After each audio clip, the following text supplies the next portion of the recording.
हरे कृष्णा। नमो ओम विष्णुपादाय कृष्णप्रेष्ठाय भूतले श्रीमते भक्ति वेदांत स्वामिनिति नामिने। हरे कृष्ण कृष्ण कृष्ण हरे हरे, हरे राम राम राम हरे हरे। श्रील ऐसी भक्ति वेदांत स्वामी प्रभुपाद की जय। आचार्य महात्मा गांधी जी की जय। हरे कृष्णा। भगवद गीता 2020 में आपका स्वागत है। आज का विषय और चर्चा श्लोक संख्या है तीसरे अध्याय का 34वां श्लोक।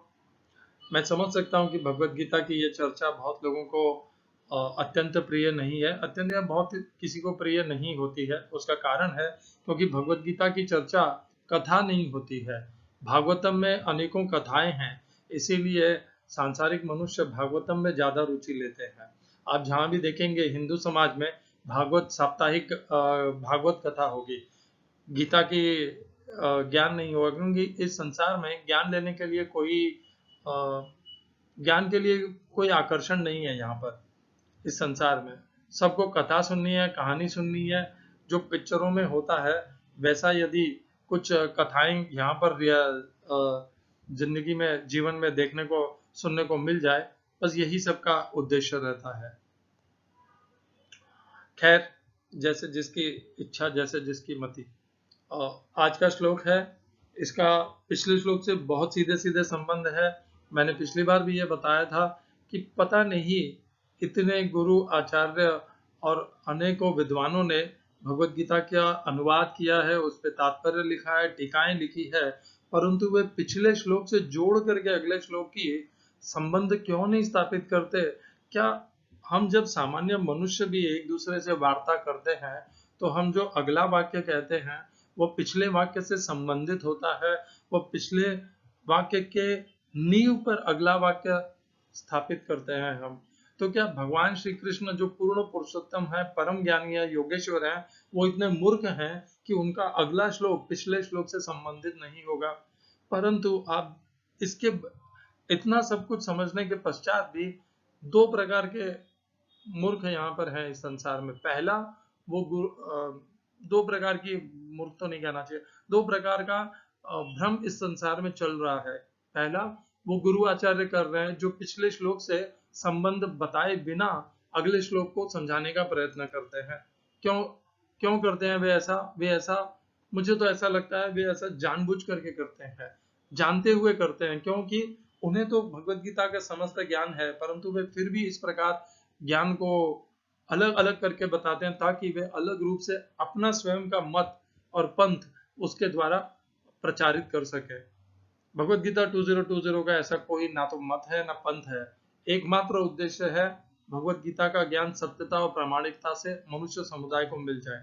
और जो अनुयायी हैं वो क्यों इस प्रकार इसको स्वीकार कर लेते हैं कि हर श्लोक अलग है, ये उनकी मूर्खता है, उनकी अंधश्रद्धा है। उन्हें जो भी गुरुआचार्य कर देते हैं, उनकी संस्था कह देती है, पंथ कह देते हैं, वे उसको आंख बंद करके स्वीकार कर लेते हैं।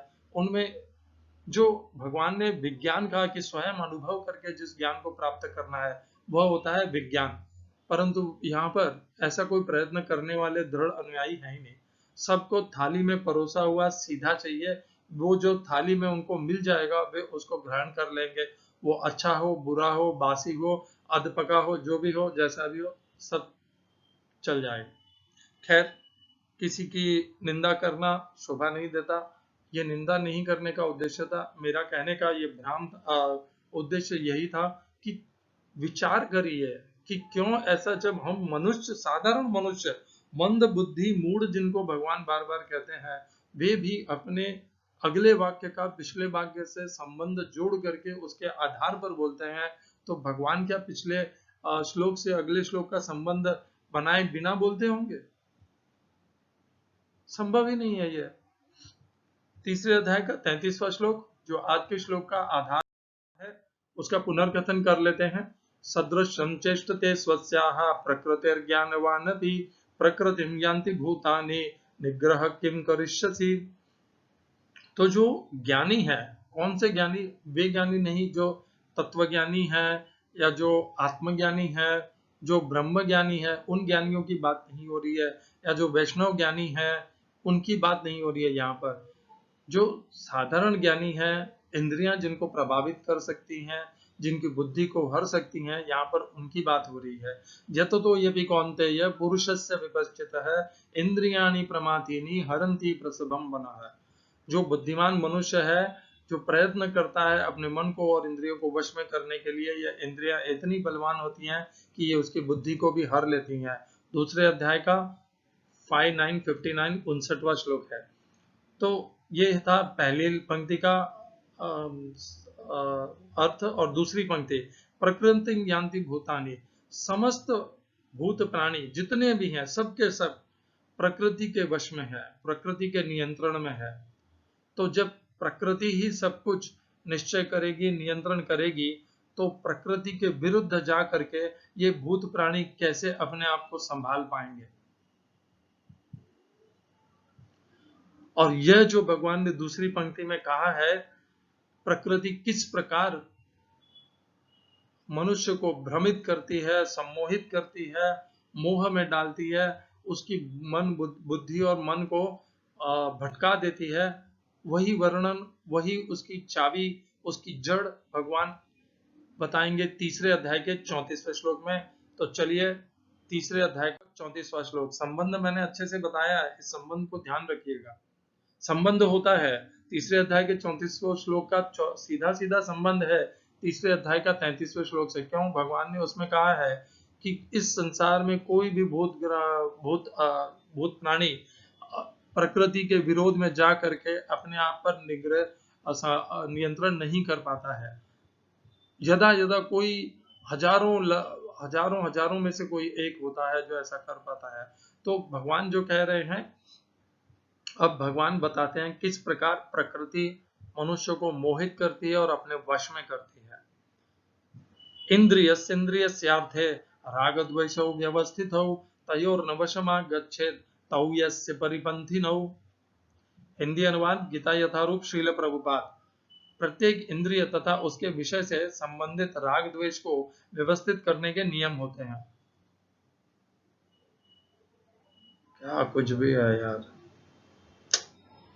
मनुष्य को ऐसे राग तथा द्वेष के वशीभूत नहीं होना चाहिए, क्योंकि ये आत्म साक्षात्कार के मार्ग में अवरोधक हैं। English translation Gita as it is Swami Prabhupada. Attraction and repulsion for sense objects are felt by embodied beings, but one should not fall under the control of senses and sense objects because they are stumbling blocks on the path of self-realization. English translation अनुवाद सही है, हिंदी अनुवाद में कितना अंतर है देखिए। प्रत्येक इंद्रिय तथा उसके विषय से संबंधित राग द्वेष को व्यवस्थित करने के नियम होते हैं। नियम की तो यहाँ पे कोई चर्चा ही नहीं हुई इस श्लोक में। तो खैर अनुवाद में त्रुटि है, क्या कर सकते हैं। इस श्लोक में प्रयोग किए गए संस्कृत शब्दों के अर्थ है इंद्रियस्य, इंद्रियस्य अर्थ है इंद्रिय के विषयों में राग, आसक्ति, द्वेष तथा विरक्ति अर्थात क्लेश या विपरीत आसक्ति। व्यवस्थित नियमों के अधीन स्थित है, नियमों के अधीन नहीं है, स्थित होती है, अच्छे से स्थित होती है, होती ही है। अवस्थित और व्यवस्थित, व्यवस्थित यानी अच्छे से स्थित होती है। दूसरी पंक्ति तयो हो, उनके वशम न, तयो हो न कभी नहीं, वशम नियंत्रण में, आगच्छेद आना चाहिए, तौ वे दोनों ही, निश्चय ही, अस्य उसका, परिपंथिनो अवरोधक हैं। इसका तात्पर्य पढ़ते हैं भगवत गीता यथारूप से श्रील प्रभुपाद द्वारा। जो लोग कृष्ण भावना भावित हैं वे स्वभाव से भौतिक इंद्रिय तृप्ति में रत होने में झिझकते हैं, किंतु जिन लोगों की ऐसी भावना न हो उन्हें शास्त्रों के यम नियमों का पालन करना चाहिए। अनियंत्रित इंद्रिय भोग ही भौतिक बंधन का कारण है, किंतु जो शास्त्रों के यम नियमों का पालन करता है वह इंद्रिय विषयों में नहीं फंसता। उदाहरणार्थ यौन सुख बद्ध जीव के लिए आवश्यक है और विवाह संबंध के अंतर्गत यौन सुख की छूट दी जाती है। शास्त्रीय आदेशों के अनुसार अपनी पत्नी के अतिरिक्त अन्य किसी स्त्री के साथ यौन संबंध वर्जित है। अन्य सभी स्त्रियों को अपनी माता मानना चाहिए, किंतु इन आदेशों के होते हुए भी मनुष्य अन्य स्त्रियों के साथ यौन संबंध स्थापित करना चाहता है। इन प्रवृत्तियों को दमित करना होगा, अन्यथा वे आत्म साक्षात्कार के मार्ग में बाधक होंगे। जब तक यह भौतिक शरीर रहता है तब तक शरीर की आवश्यकताओं को यम नियमों के अंतर्गत पूर्ण करने की छूट दी जाती है, किंतु फिर भी हमें ऐसे छूटों के नियंत्रण पर विश्वास नहीं करना चाहिए। मनुष्य को अनासक्त रहकर इन यम नियमों का पालन करना होता है, क्योंकि इन नियमों के अंतर्गत इंद्रिय तृप्ति का अभ्यास भी उसे पथभ्रष्ट कर सकता है। जिस प्रकार की राजमार्ग तक में दुर्घटना की संभावना बनी रहती है, भले ही इन मार्गों को की कितनी भी सावधानी से देखभाल क्यों न की जाए, किंतु इसका कोई आश्वासन नहीं दे सकता कि सबसे सुरक्षित मार्ग पर भी कोई खतरा नहीं होगा। भौतिक संगति के कारण अत्यंत दीर्घकाल से इंद्रिय सुख की भावना कार्य करती रही है।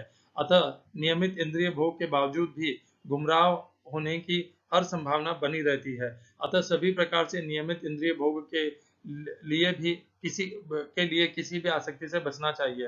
लेकिन कृष्ण भावनामृत ऐसा है कि इसके प्रति आसक्ति से सदैव कृष्ण की प्रेमा भक्ति में कार्य करते रहने से सभी प्रकार के इंद्रिय कार्यों से विरक्ति हो जाती है। अतः मनुष्य को चाहिए कि वह किसी भी अवस्था में कृष्ण भावनामृत से विरक्त होने की चेष्टा न करे। समस्त प्रकार की इंद्रिय आसक्ति से विरक्ति का उद्देश्य अंततः कृष्ण भावनामृत के पद पर आसीन होना है। तो आप देखेंगे इस श्लोक में प्रभुपाद ने कहीं भी तीसरे अध्याय के 33वें श्लोक का कोई संबंध नहीं जोड़ा है। क्यों करते हैं ऐसा नहीं पता मुझे, मैं इसके ऊपर कोई टिप्पणी नहीं दूंगा, परंतु मैं तो जोड़ूंगा। भगवत गीता 2020 सदैव पिछले श्लोक से अगले श्लोक का संबंध बताएगी, क्योंकि ये बताना ही जो भगवत गीता का उद्देश्य है।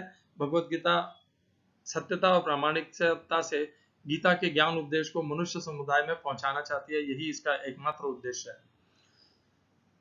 ओम अज्ञानतिमिरन्धस्य ज्ञानाञ्जनशलाकया चक्षुरुन्मीलितं येन तस्मै श्री गुरुवे नमः। एकम शास्त्रम देवकी पुत्र गीतम, एक ही शास्त्र श्रीमद् भगवद गीता, और किसी शास्त्र की आवश्यकता नहीं है। एको देवो देवकी पुत्र एव, एक ही भगवान में पूर्ण श्रद्धा लगा दीजिए। भगवान श्री कृष्ण एको मंत्रस्तस्य नामानि यानि, एक ही मंत्र का उच्चारण कीजिए जीवन भर। भगवान श्री कृष्ण के नाम का महामंत्र हरे कृष्ण कृष्ण कृष्ण हरे हरे, हरे राम राम राम हरे हरे। कर्माप्येकम तस्य देवस्य सेवा, अपने कर्मों के द्वारा भगवान श्री कृष्ण की सेवा कीजिए, भगवत गीता का प्रचार कीजिए। भगवान अत्यंत प्रसन्न होते हैं उनसे जो भगवत गीता का प्रचार करते हैं, जो भगवत गीता का ज्ञान बांटते हैं।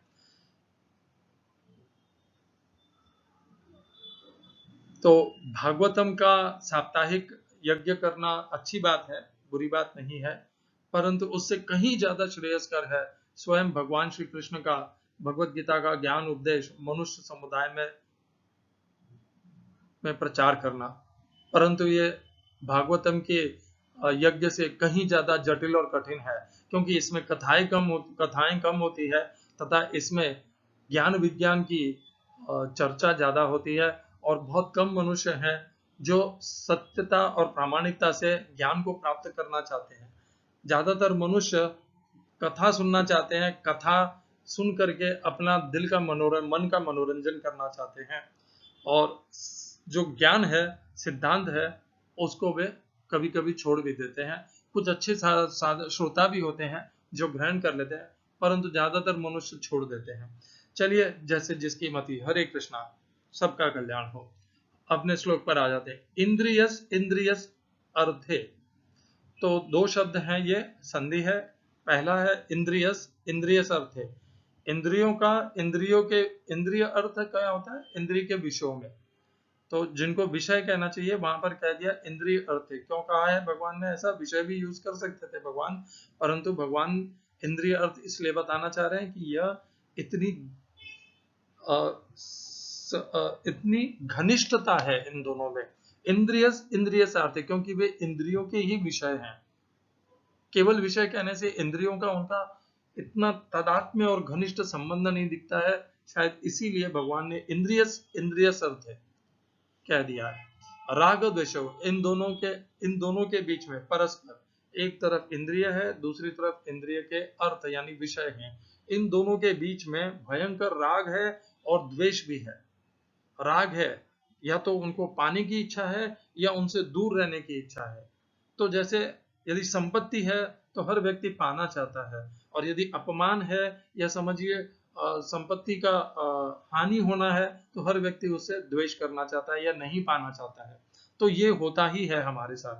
व्यवस्थित हो, एक तो होता है अवस्थित हो यानी है, और व्यवस्थित हो यानी बहुत दृढ़ता से है, नियमों के अधीन नहीं है। इसका अर्थ यहाँ पर, इसका अर्थ है अत्यंत दृढ़ता और बलवान शक्ति से है ये।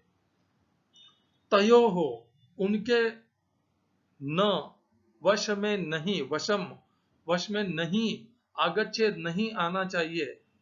ताऊ, क्योंकि वे यस्य परिबंधिनो, तुम्हारे मार्ग के सबसे बड़े अवरोधक हैं। कौन से मार्ग के? अध्यात्म के मार्ग में, सत्यता प्रामाणिकता के मार्ग में, अपने जीवन को समझने के मार्ग में। तो भगवान ने जो पहले तीसरे अध्याय के 33वें श्लोक में आखिरी दूसरी पंक्ति में कहा था, प्रकृतिम यान्ति भूतानि निग्रह किम करिष्यसे, उस पंक्ति का इस श्लोक से संबंध है। भगवान कहते हैं कि जो समस्त भूत प्राणी है वे प्रकृति के वश में है। कैसे प्रकृति उन भूत प्राणियों को अपने नियंत्रण में करती है? इंद्रिय तथा इंद्रिय के विषयों में राग और द्वेष, ये जो संबंध है, इसको प्रकृति इसी का लाभ उठाती है। लाभ उठा करके मनुष्य को उनमें लगाए रखती है, सम्मोहित करके रखती है कि बस तेरे जीवन का एकमात्र उद्देश्य है विषयों को प्राप्त करना, इंद्रिय को संतुष्ट करना, और यही जीवन का मूल मंत्र है। तो इस प्रकार प्रकृति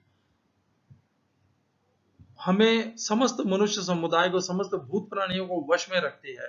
और ये पकड़ प्रकृति की इतनी सुदृढ़ है, इतनी कठोर है कि इससे छूट पाना हजारों में से कोई एक ही कर पाता है इसको छूटना।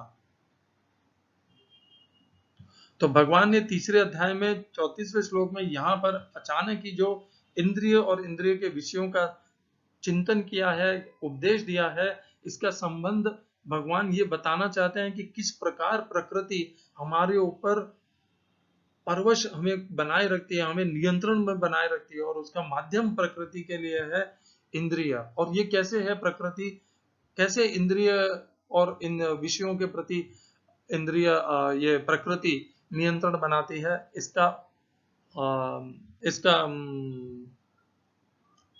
इसका हमें वो मिलता है प्रमाण। कहां पर? 7वें अध्याय के 4थे श्लोक में। भूमि आपः अनलः वायुः खम, ये तो 5 हो गए। खम मनो बुद्धि रेव च, मन बुद्धि। अब ध्यान दीजिएगा, ये जो सूक्ष्म है, यहां तक तो आप स्थूल दृष्टि से देख सकते हैं। भूमि आपः अनलः वायुः खम, ये सब स्थूल दृष्टि से और इन इंद्रियों से इनको छू करके या जान करके इनका अनुभव किया जा सकता है। अब आ गया मन, अनुभव में नहीं लिया जा सकता, और सूक्ष्म हो गया। बुद्धि उससे भी ज्यादा सूक्ष्म हो गई, और अहंकार। इतियम में भिन्ना प्रकृति अष्टदा, ये प्रकृति के अंश हैं। चूंकि वे प्रकृति के अंश हैं तो उनके ऊपर नियंत्रण किसका होगा? प्रकृति का होगा। क्या आप और मैं भूमि के ऊपर नियंत्रण कर सकते हैं? क्या हम वायु के ऊपर, अग्नि के ऊपर, जल के ऊपर नियंत्रण कर सकते हैं? नहीं। हम केवल उन्हें कुछ बहुत ही सीमित अनुपात में, चलिए मैंने वायु पे नियंत्रण करना है, मैंने अपने घर के सारे खिड़की दरवाजे बंद कर लिए, मैंने अपनी एक छोटी सी सीमा में उसको नियंत्रण में कर लिया। क्या मैंने पूरे ब्रह्मांड की वायु का नियंत्रण कर लिया? नहीं। तो ये जो है भूमि आपः अनल वायु खम मनो बुद्धि रेव च अहंकारमितेयम में भिन्ना प्रकृति रष्टदा, ये प्रकृति के 8 तरह की शक्तियां हैं, और ये प्रकृति के नियंत्रण में है क्योंकि प्रकृति की शक्ति है। परंतु ये हमारे इस शरीर के साथ भी इनका संबंध है।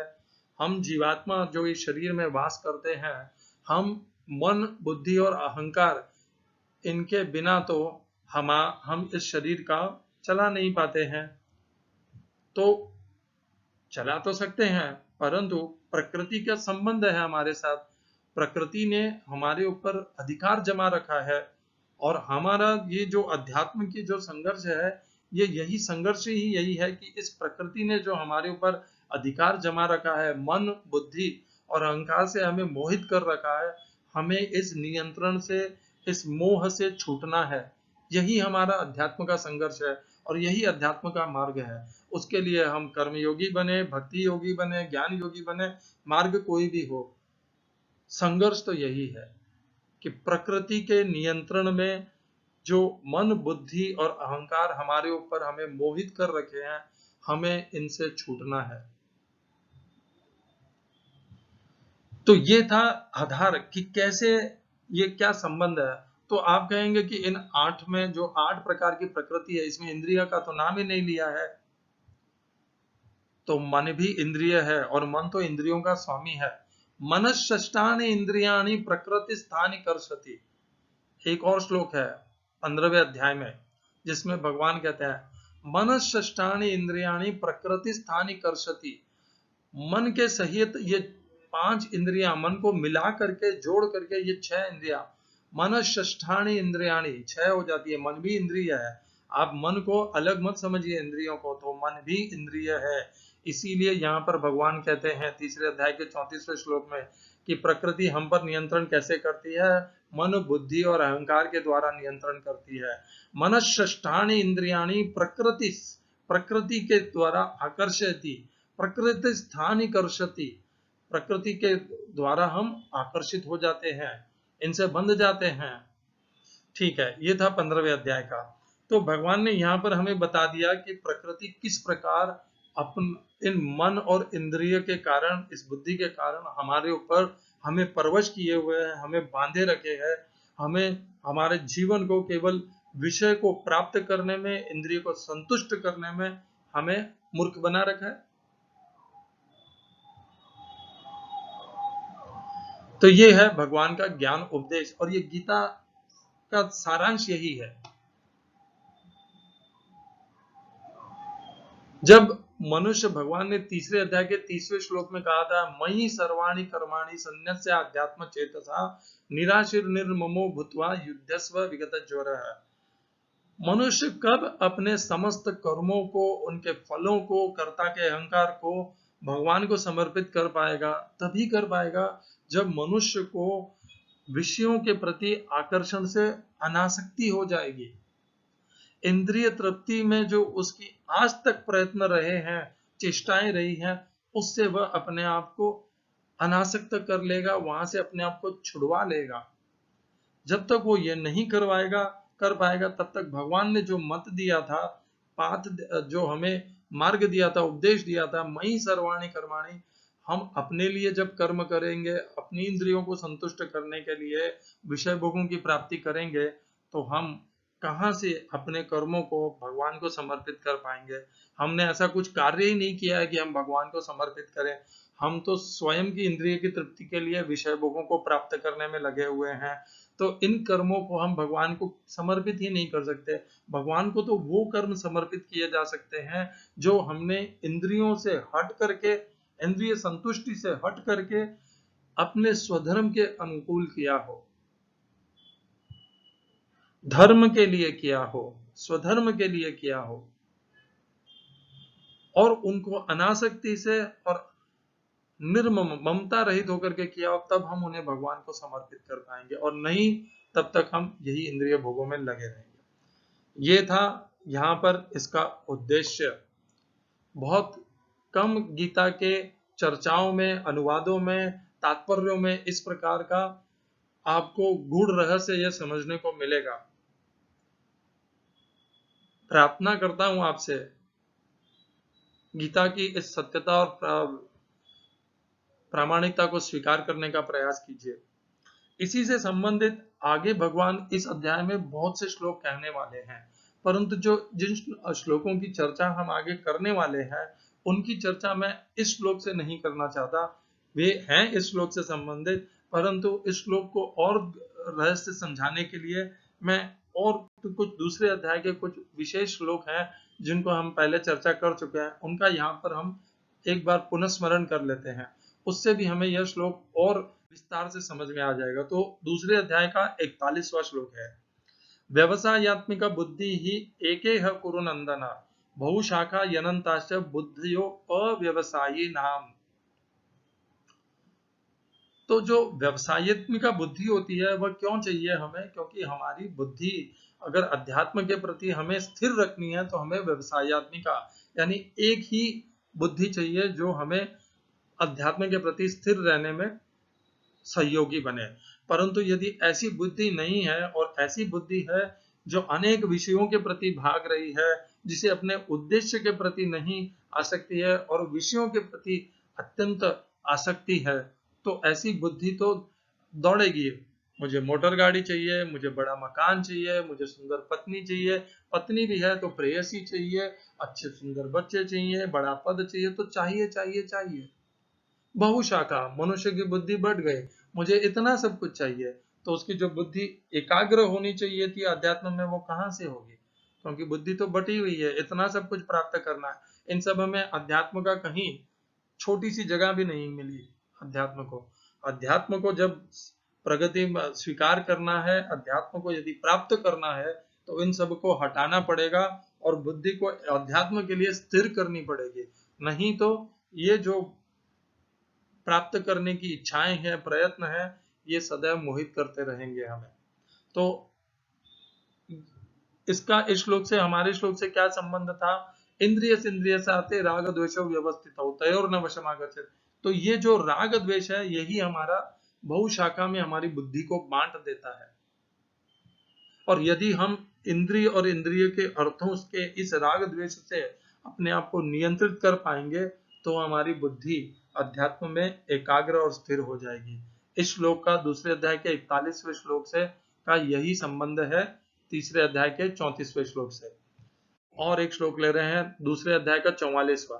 इसमें भगवान और स्पष्टता से ही कह देते हैं, भोग और ऐश्वर्य प्रसक्ता नाम भोगैश्वर्य प्रसक्ता नाम तया पर्यत चेतसाम व्यवसायत्मिका बुद्धि ही समाधान विधीयते। जिनकी बुद्धि भोग और ऐश्वर्य में आसक्त है और भोग और ऐश्वर्य ने जिनकी बुद्धि को हर लिया है, उनकी बुद्धि अध्यात्म के विषय में, भगवान की भक्ति के विषय में, भगवान के प्रति दृढ़ एकाग्र हो ही नहीं सकती। यही चर्चा हमने अभी दूसरे अध्याय के 41वें श्लोक में की थी। इसका संबंध तीसरे अध्याय के 34वें श्लोक से है, क्योंकि हमें अपने आप को भोग और ऐश्वर्य विषय को प्राप्त करने और इंद्रिय को संतुष्ट करने, इस मानसिकता से हमें अपने आप को छुटकारा दिलाना होगा, क्योंकि यही हमारे मार्ग के सबसे बड़े अवरोधक हैं। ये हमारी बुद्धि को बांट देते हैं और इन सब से बुद्धि के मोह को हटा करके बुद्धि को अध्यात्म में, भगवान की भक्ति में स्थिर करना होगा। अगला श्लोक दूसरे अध्याय का 60वां श्लोक।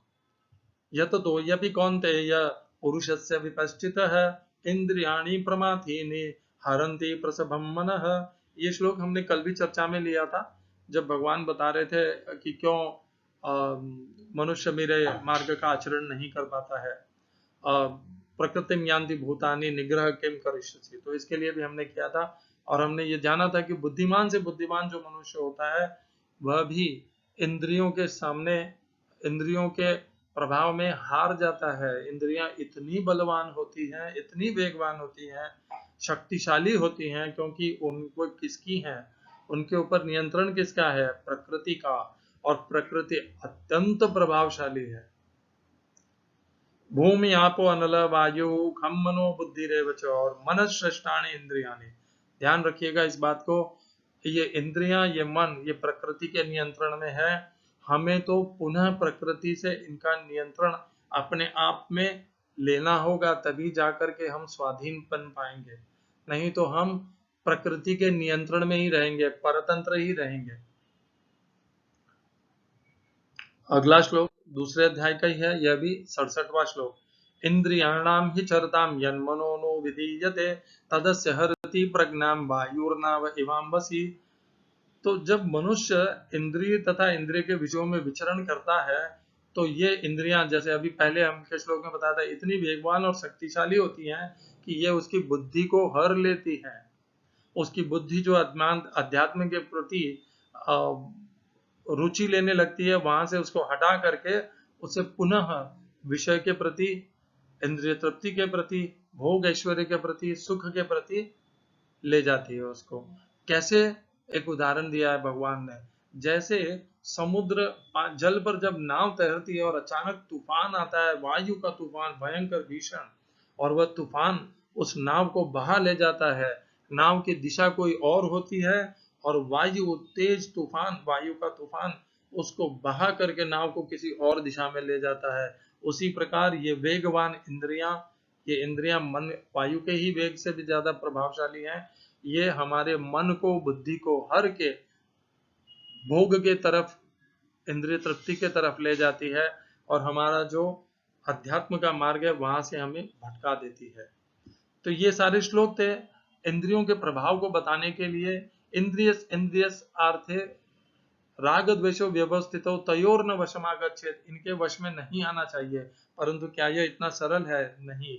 हजारों हजारों में से कोई एक कर पाएगा, और यदि आप नहीं कर पाएंगे तो क्या होगा? नहीं कर पाएंगे तो जब तक आप इसको संभव नहीं बना पाएंगे तब तक आप अध्यात्म में प्रगति नहीं कर पाएंगे। दो साथ में नहीं होंगे कभी भी। आप सोचेंगे कि मैं विषयों का भोग भी करते रहूं, ऐश्वर्य भी प्राप्त करते रहूं, सुख भी प्राप्त करते रहूं और मुझे अध्यात्म में मिल जाए, ये संभव नहीं है।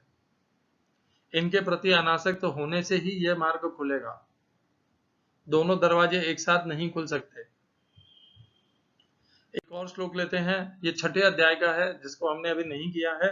इसका श्लोक का बहुत अत्यंत महत्व है। ये श्लोक बहुत कम लोग चर्चा में लेते हैं। इसके पहले वाला श्लोक बहुत से गुरु आचार्य अपनी कथा में लेते हैं, परंतु यह श्लोक सबसे ज्यादा महत्वपूर्ण है, परंतु इसकी चर्चा सबसे कम होती है। पता नहीं क्यों। क्यों? शायद इसका एक कारण यह भी होगा क्योंकि इस श्लोक में जो भगवान बात कहते हैं वह बोलने में गुरु आचार्य भी डरते हैं अपने शिष्यों को, अनुयायियों को बताने में, क्योंकि उन्हें पता है कि इस श्लोक में भगवान जो ज्ञान उपदेश देने वाले हैं ये हजारों हजारों हजारों में से कोई एक ही संभव कर पाएगा, और गुरु आचार्य अपने अनुयायियों को, अपने शिष्यों को खोना नहीं चाहते, इसीलिए वे ये श्लोक उनको बताते ही नहीं है। इसके ऊपर कभी खुल के चर्चा भी नहीं करते, परंतु हम तो करेंगे क्योंकि हम सत्यता और प्रामाणिकता से भगवद गीता का ज्ञान प्रचार करना चाहते हैं। असंयतात्मना योगः दुष्प्राप इति मे मतिः वश्यात्मना तु यतता शक्यो वाप्तुमुपायतः। हिंदी अनुवाद गीता यथारूप श्रील प्रभुपाद। जिसका मन उच्छृंखल है, मन अर्थात इंद्रियां भी होती है, हमने ये पहले पढ़ लिया है। मन षष्ठानि इंद्रियाणि, तो जब जब आप मन शब्द सुने तो उनके साथ में इंद्रियों को भी जोड़ लीजिएगा, ना भी लिखी हो तो भी जोड़ लीजिएगा, क्योंकि मन भी एक इंद्रिय ही है। मन षष्ठानि इंद्रियाणि, क्षमा करिएगा, जिसका मन उच्छृंखल है यानी स्थिर नहीं है, उसके लिए आत्म साक्षात्कार कठिन होता है, किंतु जिसका मन संयमित है और जो समुचित उपाय करता है उसकी सफलता ध्रुव है, ऐसा मेरा मत है। असंयत आत्मना योग दुष्प्राप इति मे मतिः। भगवान कहते हैं जिसका मन अर्थात इंद्रियां वश में नहीं है उसको योग की प्राप्ति नहीं होगी। ये भगवान का मत है, मेरा मत नहीं है। ये कोई गुरु आचार्य नहीं बताएगा। क्यों बताने में डरते हैं? क्योंकि वे नहीं चाहते कि उनके अनुयायी हताश होकर के खो देवे अपने अनुयायियों को। परंतु सच तो यही है, मन और इंद्रियों को वश में करना पड़ेगा और इनके बिना योग की प्राप्ति नहीं होगी। वश्यात्मना तो यतता शक्यो वाप्तुम उपायतः। जब तक इसको अच्छे से अपने वश में नहीं करोगे, इस मन को वश्यात्मना, मन को वश में करो, इसके ऊपर प्रयत्न करो, शक्य इसको संभव बनाओ, और जब इसको संभव बना लोगे तो यही एक मार्ग है जिससे ये सफलता प्राप्त होगी। अध्यात्म की, योग की सफलता है मन को वश में करना। और मन क्या है? इंद्रियों का समूह। मन इंद्रियों का राजा है। तो मन को वश में करने का अर्थ है इंद्रियों को वश में करना। इंद्रियों को वश में करने का अर्थ है इंद्रिय और इंद्रिय के विषयों के बीच में जो संबंध है, घनिष्ठता है, राग द्वेष है, उसको नियंत्रित कर पाना। और यदि उसको नियंत्रित नहीं किया तो क्या होगा? कभी योग में प्रगति नहीं मिलेगी। असंयतात्मना योग है दुष्प्राप इति मे मति ही, ये भगवान का मत है। मेरा अपना व्यक्तिगत मत नहीं है। और भगवान ये भी कह देते हैं अगले मत में, अगले पंक्ति में, वश्यात्मना, इसलिए तुम मन को वश में करो, प्रयत्नशील, प्रयत्न करो, उपाय करो मन को वश में करने के, क्योंकि जो इसको उपाय करके उपायत शक्यो बाप, तुम इसको सफल करके दिखाओ, इसको सिद्ध कर लो, मन को वश में करना, इंद्रियों को वश में करना। यही है श्लोक का सारांश, यही है। हरे कृष्णा। तो हमने अनेकों श्लोकों से ये देखा कि इंद्रियां अर्थात मन, इनको नियंत्रित करना आवश्यक है। ये सब प्रकृति के नियंत्रण में है। ये हमारी बुद्धि को अनेक छोटे छोटे टुकड़ों में बांट करके उसे अयोग्य बना देती हैं अध्यात्म के लिए। इन सब से बुद्धि को बटना रोकना होगा, बुद्धि को एकाग्र और दृढ़ करना होगा अध्यात्म के प्रति। वो तभी संभव हो पाएगा जब हम विषयों के प्रति आसक्त होना बंद कर देंगे, इंद्रिय तृप्ति के लिए प्रयत्न बंद कर देंगे, इसको वश में करेंगे। और जब तक हम इसको वश में नहीं कर पाएंगे तब तक हमें योग की प्राप्ति नहीं होगी। छठे अध्याय का 36वां श्लोक है, जिसको आप बारंबार याद कर लीजिएगा। कोई भी गुरु आचार्य आपको कितना भी कहे कि मैं तुमको ये दिला दूंगा, वो दिला दूंगा, कुछ भी संभव नहीं हो पाएगा, कुछ भी नहीं हो पाएगा। ये स्वयं आपको करना है, कोई गुरु नहीं दे पाएगा ये आपको। आपको अपने मन को वश में करना पड़ेगा, आपको अपनी इंद्रियों को नियंत्रित करना पड़ेगा। वही साधक है जो मन और इंद्रियों को नियंत्रित कर पाता है, उसी की साधना सफल है, वही योग के योग्य है, वही पात्र है, वही सिद्ध है। तो इंद्रिय और इंद्रियों के मध्य में यह जो राग और द्वेष है, इससे अपने आप को छुड़ाइए। विषयों के प्रति, संसार के सुख भोग और ऐश्वर्य के प्रति दौड़ना, प्रयत्न करना बंद कीजिए, उन्हें रोकिए, कम कीजिए। एक बार प्रारंभ में धीरे धीरे कम कीजिए, और फिर और जैसे जैसे आपकी भक्ति में, मन में दृढ़ता बढ़ती जाएगी, अध्यात्म के प्रति रुचि बढ़ती जाएगी, तो और पूरा परिवर्तन कर लीजिए। प्रारंभ तो कीजिए। हरे कृष्णा। श्रील एसी भक्ति वेदांत स्वामी प्रभुपाद की जय। आचार्य महात्मा गांधी जी की जय।